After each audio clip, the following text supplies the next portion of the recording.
So Laura, I should say that I feel better today than I did in 2008.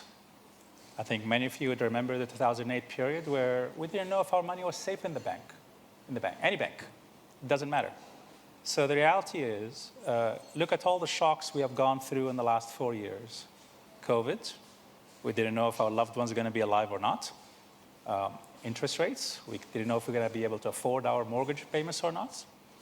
And then you have some very blue chip names like Silicon Valley Bank and others are under. But I think it's fair to say that most likely none of us, similar to how many of us have done in 2008, rushed to the bank to withdraw some cash, leave it home in case you can't access your bank account.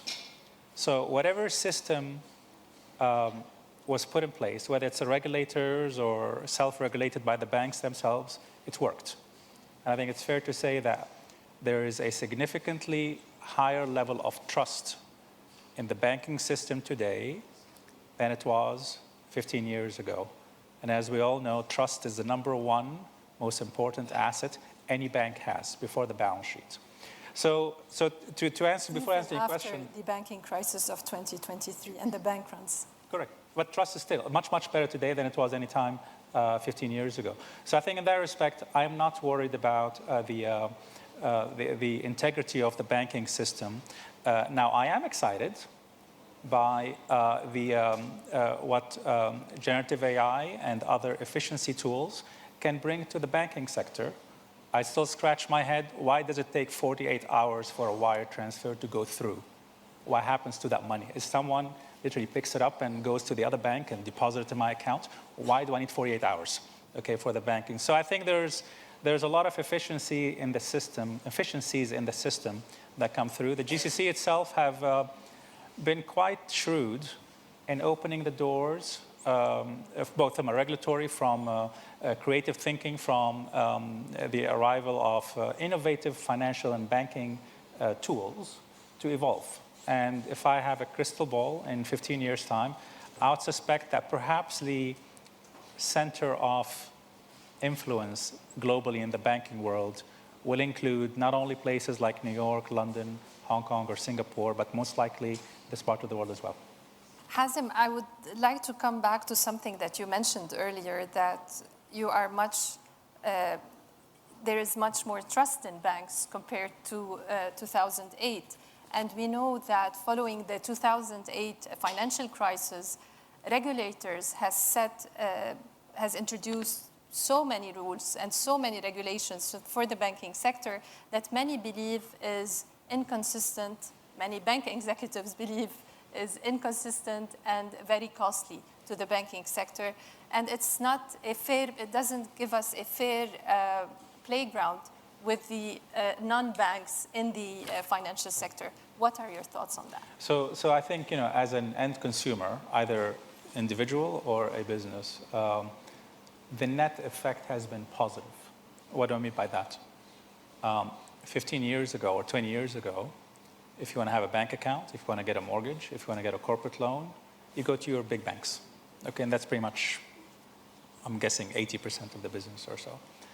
Today, there's multiple options, literally multiple options. And even down probably in your own everyday life. You can get your mortgage from your big banks, but also there's so many other institutions who can give you all kind of like financing options. So as an end user of the financial ecosystem, individuals and corporates alike, whatever the regulators have done in the 2008 have created, the side effect was the creation of a very vibrant non-banking financial industry.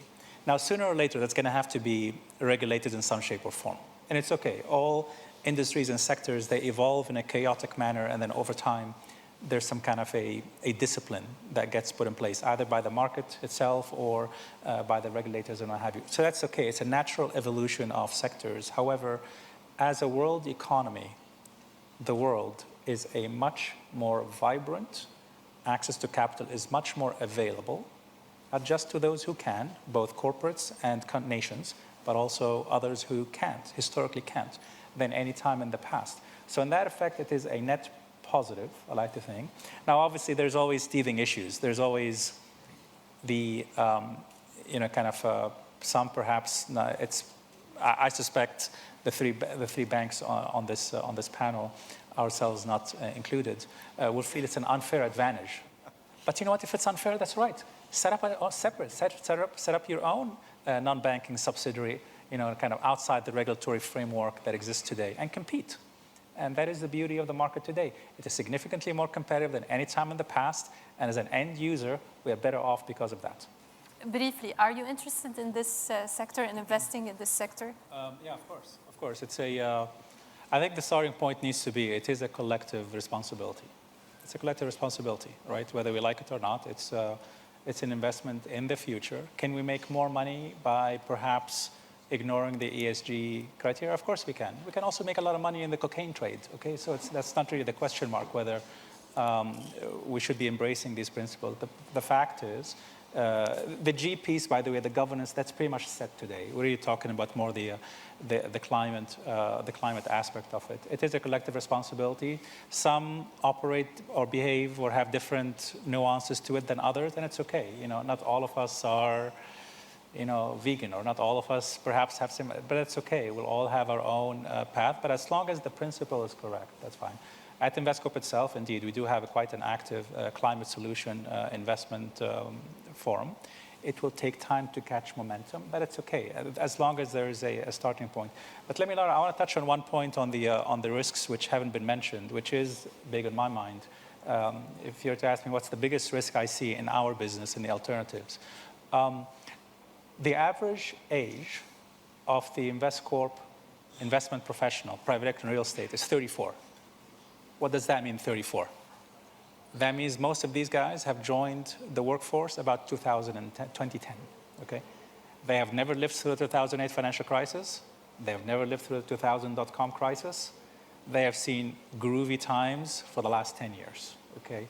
So and many of those, if you are in the alternative space, and if 14, 15 years you have done well, you will find yourself in investment committees and what have you. So you are in a decision-making role.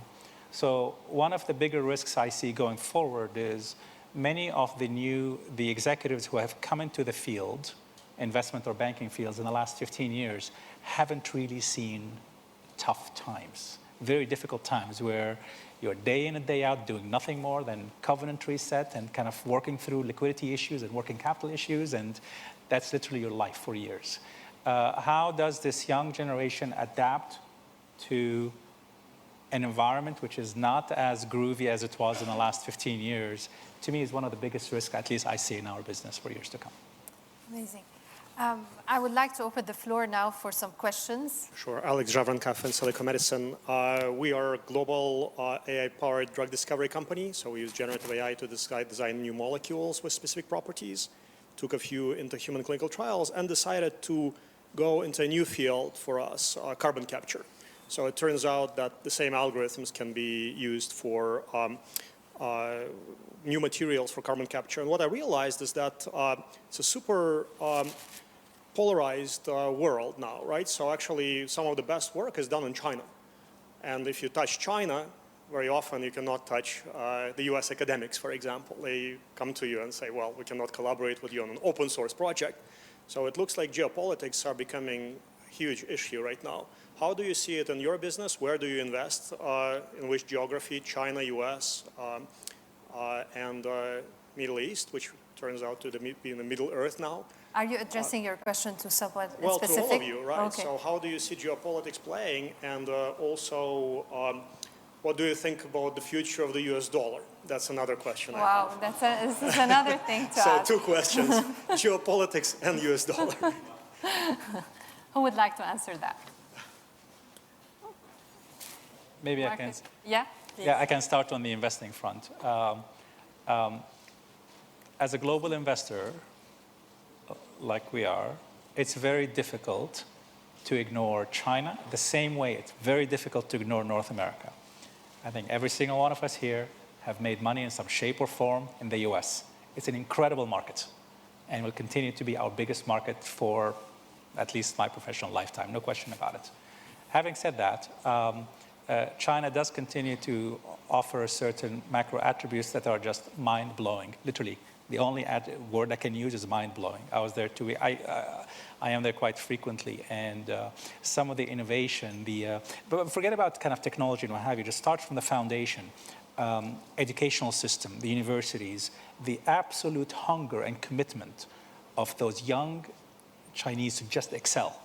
And to me, you've got the education, you've got that kind of hunger to make it happen, and obviously, hopefully, the ecosystem, you can make miracles. Okay, and that's effectively the American dream, right? So in a way, it is, at least from our perspective, it's a bit unfortunate, the geopolitical tensions. You try as a global investor to keep away from it and not touch on perhaps sensitive sectors, but for all intents and purposes, I think we will continue to be as active in North America as we are in China and many other parts of the world.